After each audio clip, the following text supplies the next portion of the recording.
Ayan, umuwi si husband kaninang tanghali. Naiinis siya kasi kita nyo yung blue na kotse yun. Nakapark ba naman sa parking slot namin? Eh, meron naman ditong mga visitors parking. Kung wala dito, pwede dun sa side. 'Di ba? Tapos buti kung sandali lang. Kasi paalis na si husband, dumating si husband ng 12 ng tanghali. Magtutuna, andyan pa rin siya. Nagsulat nga ako, next time there will be no warning. I will call tower right away. I arrived 12 p.m. Left around 2 and you're still here. This is a paid reserve parking. Diba?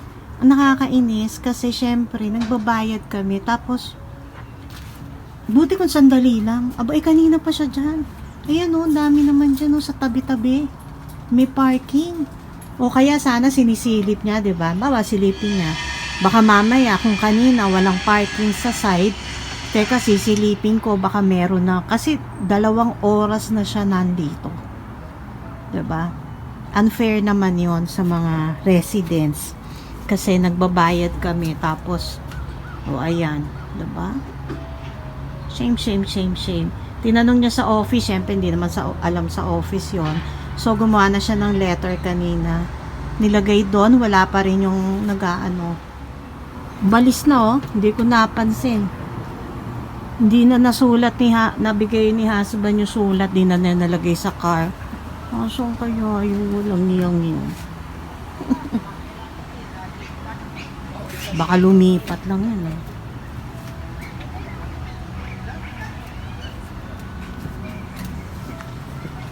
Swerte niya. Pero wag na niyang ulitin yun. Wala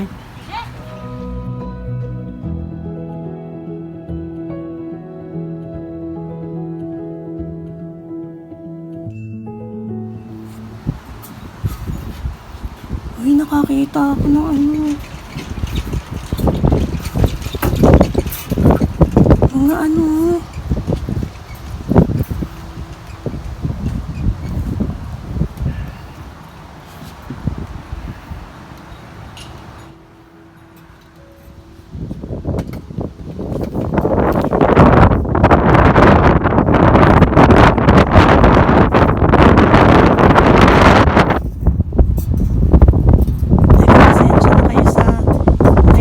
kasi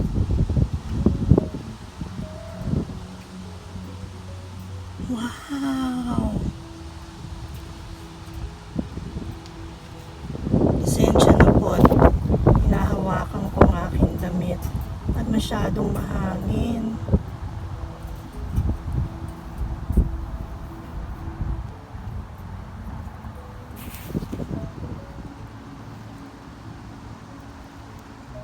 Pasok na ako.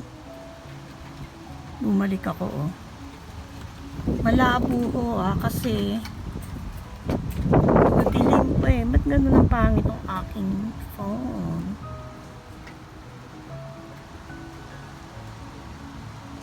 Ayan pa sila yung mga deer. First time ko makakita yan. Naku, umuulan na. 2 na lang natira. Malakas ang ulan Asan na kaya iba? Baka malis na. Sobrang lamig.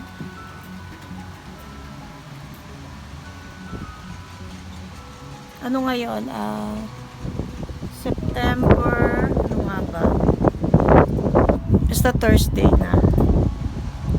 Kaya lang, ayan pasok na ako. Sobrang lamig. Go na ako. Pasensya na, sana nakikita nyo.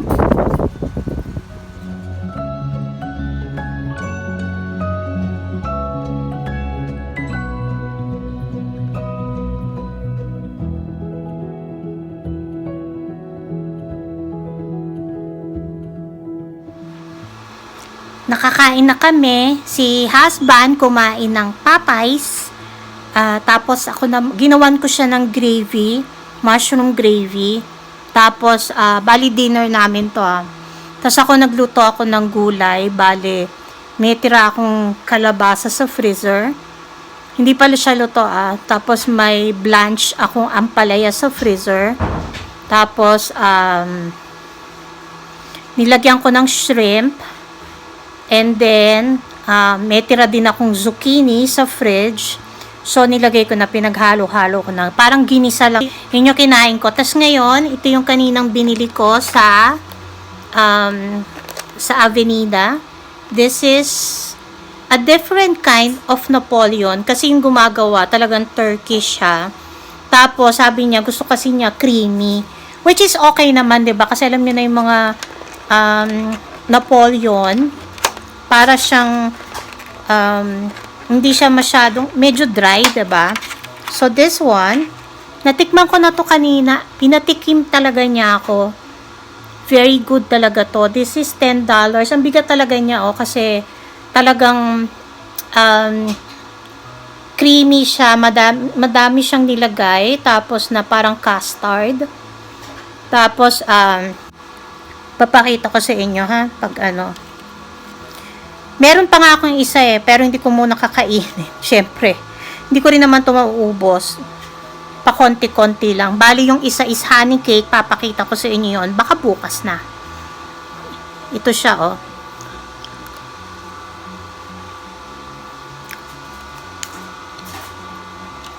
Masarap siya, not so sweet. Tapos masarap talaga. Kakaiba siya sa Napoleon na natikman ko. Pero abangan nyo bukas. Kasi mas masarap ang honey cake. The honey cake is $8. This one is 10. So parang 400 pesos sa Philippines.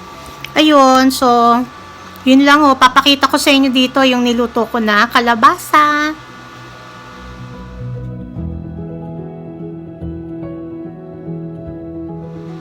Nga pala, papakita ko rin sa inyo yung bumili ako ng Happy Meal. Nagpabili ako kay husband kasi ang cute-cute ng Happy Meal toy. Yung Crocs, tingnan nyo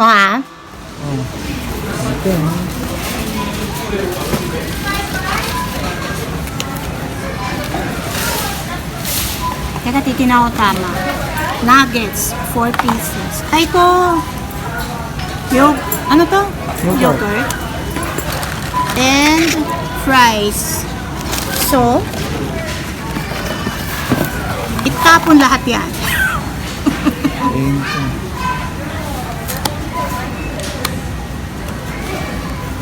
Ang cute, may ganun po. Sticker. Yung nilalagay. Uy, ang cute. Ang cute.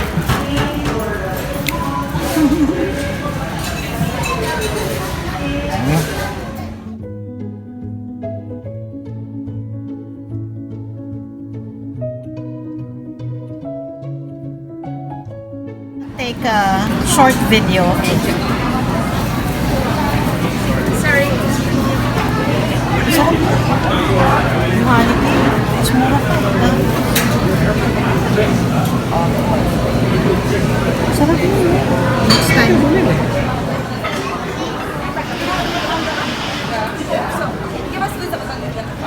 Ay, ito yung mga pagkain nila Meron din pala silang mga doner, no?